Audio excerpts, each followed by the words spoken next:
name is Lauren Sandler and I'm the Learning Specialist at the UF Teaching Center. In this video session, we'll be discussing overcoming writer's block. So first, let's discuss the definition of what writer's block actually is. And it's considered the inability to generate new ideas. There are many causes of writer's block, so as we go through these, try to think of ways that they apply to you and whether they fit. First cause of writer's block is that you may not understand the assignment fully, so make sure you get as much information as possible to help you get started. Another reason for writer's block is that you haven't done the required reading, so make sure you keep up with your assignments and try not to cram to the last minute. It could be very overwhelming having to read all of the material right before you have to write a paper. The next cause of writer's block is that you haven't done the preliminary writing. So it helps you to warm up when you're doing this preliminary writing and these planning, and we'll go over some strategies soon. Another reason is that you may be afraid of being judged. Try to meet with your professor beforehand and get to know them. Or you can ask them to read a draft of your first paper, just so you can feel a little bit more comfortable. And then our last reason that you might have writer's block is that maybe you didn't leave enough time. It could take a few hours to write 4 to 5 pages of material, so try to break your information and your writing into smaller chunks. So now that we know some of the causes of writer blocks, let's think about ways that we can generate some new ideas. Make sure that you're asking the right questions. When you're posing a topic for a paper, make sure that it's not a yes or no question. Try to see if it's something that you can analyze or something that you can argue. Make sure the focus of the paper is narrow enough to be specific and informative, yet wide enough that there is enough information on the topic. You want to make sure that you have enough information to write a college-length paper. And also see if you can find a topic that's interesting to you. The more interesting the topic is, the more motivated you will be to actually do the research. Another way to generate ideas is through journal writing. You can either write a stream of consciousness on your computer or on your cell phone, or you can write a list of ideas and topics that may come to you throughout the day or throughout the weeks. Just make sure you write them down so you can remember them by the time it comes to writing your paper. There are also free writing, brainstorming, and mind mapping. And free writing is actually a really cool idea where you write down any idea in any order on this piece of paper and then you make the connections later. You can also group related text together in one document. So let's say you're doing research and you only want to use a paragraph from this resource and a paragraph from that resource. Copy and paste these resources all onto one document so that you have all the material there for you when you need it. And you don't have to go ruffling through all the different resources. Just make sure that you cite the resource properly on that document so you don't get stuck with plagiarism. Also, try to outline your paper. That way you'll have a general idea of what each paragraph will entail. And then last, try to visualize a reader. Explain what you're doing and how you're going to do it. This will actually help you also. When you're generating ideas, make sure you keep the course, the topic, the question, and the sources that you have in mind. So for example, the course is 19th century American history. The topic is Theodore Roosevelt. The question is, how did Theodore Roosevelt's relationship with his sons reflect his ideas about manhood? And the source that you'll use to answer these questions is the letters from Theodore Roosevelt to his sons. So keeping all these ideas in mind will help you write your paper better. So let's get started on writing. First, we're going to plan it out.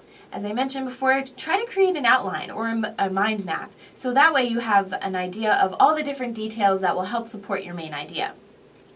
Keep these certain questions in mind as you're planning. What information does your reader need as background information? What are some of the main points you want to make in the essay? How many arguments will you have? How will you construct a transition between one point to the next? And where will you include the evidence? What resources will you use? And what are some of the opposing views? Where will you consider these opposing views in your paper? Keep all of these questions in mind as you're planning and you won't get stuck in a bind by the time you're writing.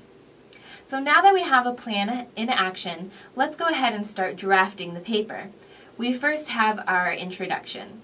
Be clear and concise in your introduction. The reader should know your question, your argument, and be able to understand what resources that you'll be using in your paper to help support your argument. Make sure that you include any background knowledge that the reader needs in order to understand the rest of the paper. So now that we have our introduction done, let's go ahead and focus on the main part of the essay, the paragraphs. Your developing paragraphs should start with the topic sentence and then use evidence and supporting details to elaborate on that first sentence. It'll also help you to transition. Use repetitive words to help the reader understand what is important and what is not so important. And now once you've developed these paragraphs, go ahead and write your conclusion. Suggest the implications of your ideas. Put your topic in the context of the larger issue, and challenge your reader to change their attitudes, behaviors, or actions if it is an argumentative paper. Now that you have the bulk of the writing done, it's time to revise your paper. If you have the time, wait a day or two after the bulk of it has been written to change your perspective from writer to reader.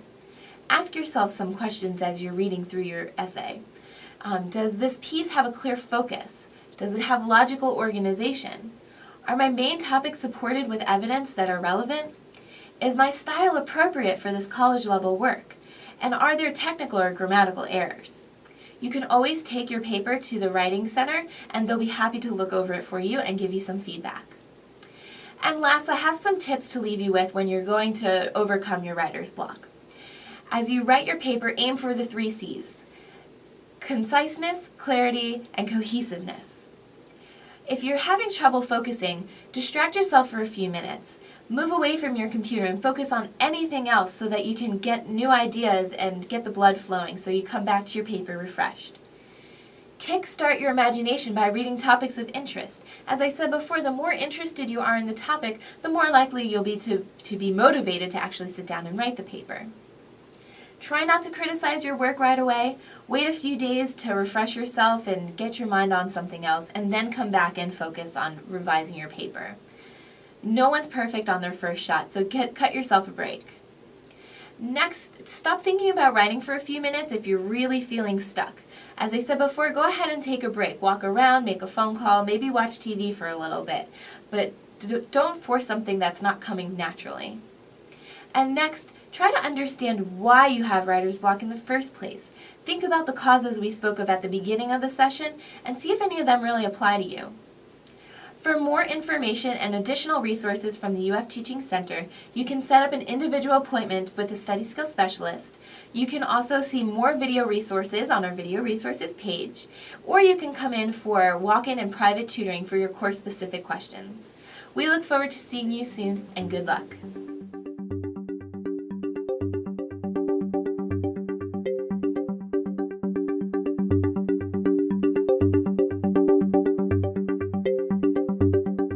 The Teaching Center, UF's Learning Resource Center.